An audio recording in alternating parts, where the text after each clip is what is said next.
Hello friend, welcome to my YouTube channel. जैसे कि देख रहे हैं गोल्ड का चार्ट पे बहुत से गिरावट आ रहा है।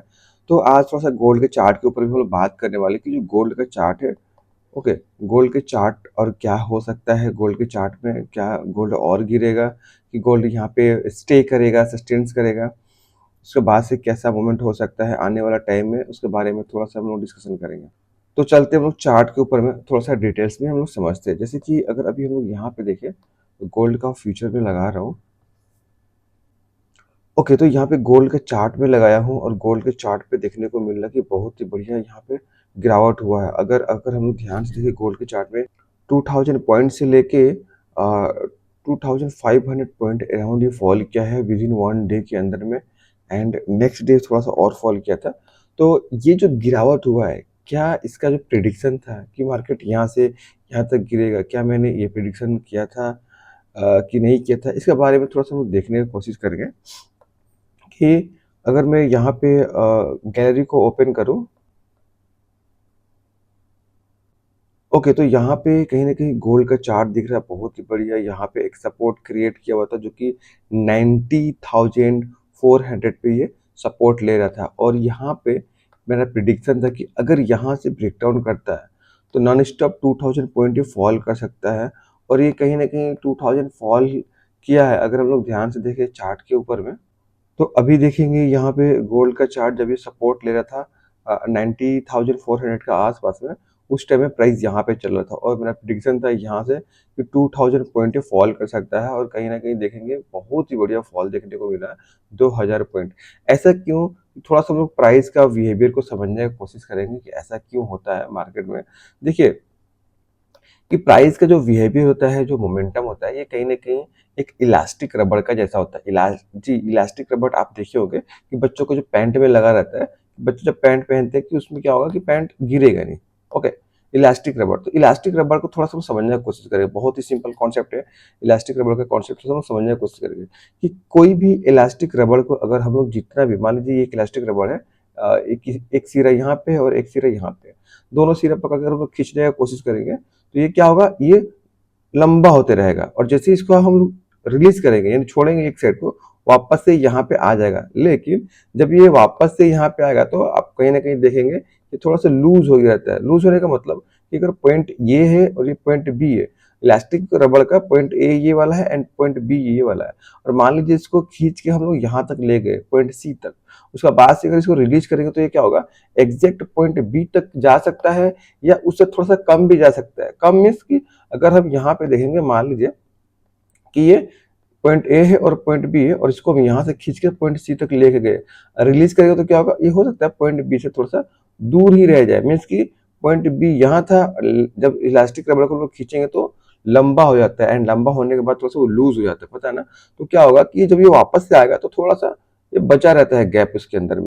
सेम प्राइस का बिहेवियर भी उसी तरह से दिखता है कि अगर हम देखें कि प्राइस एक बहुत बढ़िया मोमेंटम क्या है, मीन्स कि क्या हुआ, ये प्राइस स्टेस हो गया है कि यहाँ से कंटिन्यू कंटिन्यू प्राइस ऊपर का साइड में अगर मूवमेंट किया है तो प्राइस बहुत ही ज़्यादा स्ट्रेच हो गया है, बहुत ही ज़्यादा खिंच गया है। तो इसी की वजह से क्या होता है कि जब प्राइस बहुत ज़्यादा खिंच जाता है तो वो वापस से रिटेस्ट करता है। क्लियरली यहाँ पे दिख रहा है कि प्राइस बहुत ही बढ़िया मोमेंटम किया एंड मोमेंटम करने के बाद एक जगह पे ज़्यादा जब स्ट्रेच उसको दिखा, वापस ये रिटर्न आना स्टार्ट हो गया। ओके, तो प्राइस का जो बिहेवियर एंड नेचर है इसी तरह से कि प्राइस मूवमेंट करेगा, फिर से नीचे गिरेगा, फिर से ऊपर जाएगा, फिर से नीचे गिरेगा। तो इसमें कोई बड़ा बात नहीं है, क्योंकि अगर यहाँ इससे पहले भी देखे कि बहुत बड़ा एक यहाँ से मोमेंटम होता, कहीं ना कहीं इतना बड़ा मोमेंटम होता। तो ये मोमेंटम होने के बाद क्या हुआ कि प्राइस थोड़ा सा स्ट्रेच हुआ, उसके बाद से प्राइस थोड़ा सा फॉल किया। ये जो फॉल किया ये कहीं ना कहीं रिटेस्टमेंट करने के लिए प्राइस नीचे की साइड में आता है। तो जनरली अगर जिस जगह पे गोल्ड का चार्ट चल रहा है, कहीं ना कहीं 91,500 एंड 600 का आसपास से मेरे ख्याल से ये हाई लगा के आ रहा है। लेकिन प्रॉब्लम ये है कि ये बहुत फास्ट आ रहा है। तो इसको अगर मान लीजिए कि ज्यादा गिरना होगा तो पहला साइन तो यही होता है कि कभी भी प्राइस को गिरना रहेगा तो बहुत फास्ट आता है, सबसे पहला साइन। दूसरा, अब खाली ये एक एक फॉल, एक दो दिन का फॉल को देख के हम जज नहीं कर सकते कि वाकई में गोल्ड का चार्ट बहुत ज्यादा फॉल करने वाला है।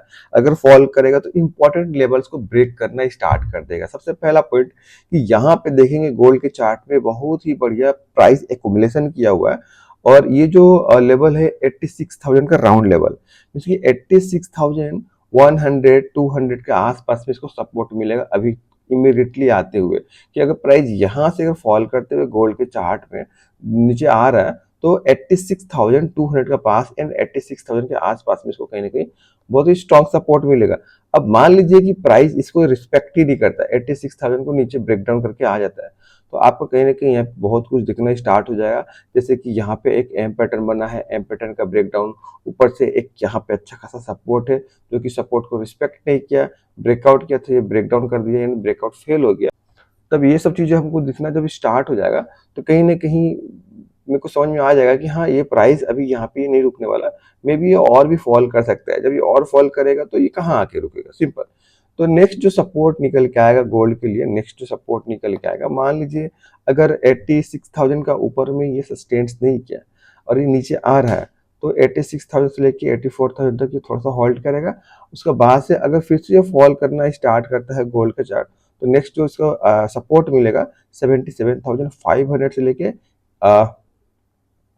हाँ 77,500 से लेके अराउंड तो 80,000 का पास में आकर नेक्स्ट सपोर्ट इसको मिलने वाला है। अगर ये 86,000 का, अगर ये 86,000 का जो लेवल है प्राइस को होल्ड नहीं करता, डिफेंड नहीं करता, तो नेक्स्ट सपोर्ट इमीडिएटली मिलेगा 80,000। मीन्स कि अगर प्राइस जब यहाँ से आना स्टार्ट हुआ है, मीन्स कि अगर प्राइस यहाँ से आ रहा है तो कहीं ना कहीं 80,000 के आसपास भी आ सकता है। इसका वो हम लोग इग्नोर नहीं कर सकते, क्योंकि प्राइस का बिहेवियर एंड प्राइस का चलने का तरीका यही है कि अगर ये 100 रुपये का मूवमेंट किया तो 50 रुपये रिट्रेसमेंट करेगा या 40 रुपये रिट्रेसमेंट करेगा। तो यहाँ पे क्लियरली दिख रहा है कि प्राइस का जो मोमेंटम हुआ है, लास्ट स्विंग अगर हम पकड़े यहाँ से तो इस पॉइंट से यहाँ तक प्राइस मूवमेंट किया है, तो कम से कम 84,000 एंड 82,000 मेरे को दिख रहा है। ये फिबोनाची का रिट्रेसमेंट से निकाल के मैं बता रहा हूँ कि ये 84,500 एंड 82,000 तक आने का प्रोबेबिलिटी दिख रहा है। एंड लास्ट जो सपोर्ट मैंने भी बताया बिना फिबोनाची का, वो 80,000 ही बताया, और ये एग्जैक्ट 80,000 पे देखेंगे 0.618 का लेवल निकल के आ रहा है। तो चांसेस हाई है कि ये आपका लास्ट जो सपोर्ट मिलेगा देखने के लिए इन फ्यूचर, वो 80,000 के पास में गोल्ड आके रेस्ट करेगा एंड सपोर्ट लेगा। उसके बाद से डिसीजन होगा कि मार्केट क्या कंटिन्यू ऊपर के साइड में जाएगा कि कंटिन्यू रिवर्स ही रहा है, मतलब कि क्या इसका ट्रेंड चेंज होगा। ओके, तो उसके बाद ही डिसीजन हम कर सकते हैं। अदरवाइज अभी क्या है कि अभी थोड़ा सा प्रॉफिट बुकिंग देखने को मिल रहा है, मार्केट थोड़ा सा पुल कर रहा है एंड रिटेस्ट कर रहा है। इसको हम लोग बड़ा सेलिंग की तरह ट्रीट नहीं कर सकते, क्योंकि जब भी बड़ा सेलिंग आता है तो बहुत बड़ा बड़ा कैंडल एंड फास्ट कैंडल बनना स्टार्ट होता है, कंटिन्यू बेरिश रहता है। अगर गोल्ड का चार्ट को हम देखिए पीछे से इसका, तो कहीं ना कहीं मोमेंटम हो रहा, ऊपर का साइडवेज गया, ये थोड़ा सा सेलिंग आया था, फिर कंटिन्यू रिकवर कर गया, सेलिंग आया रिकवर कर गया। तो मे बी आने वाला टाइम में हम लोग को गोल्ड को थोड़ा सा नेगेटिव ट्रेड करता हुआ दिखते भी वाला। आई होप आपको ये चीज़ें समझ में आया होगा। अगर आपको ये चीज़ समझ में आया प्लीज़ वीडियो को लाइक कर सब्सक्राइब करना ना भूलें। चलो मिलते हैं नेक्स्ट वीडियो में, तब तक के लिए bye bye, thanks to watching this video.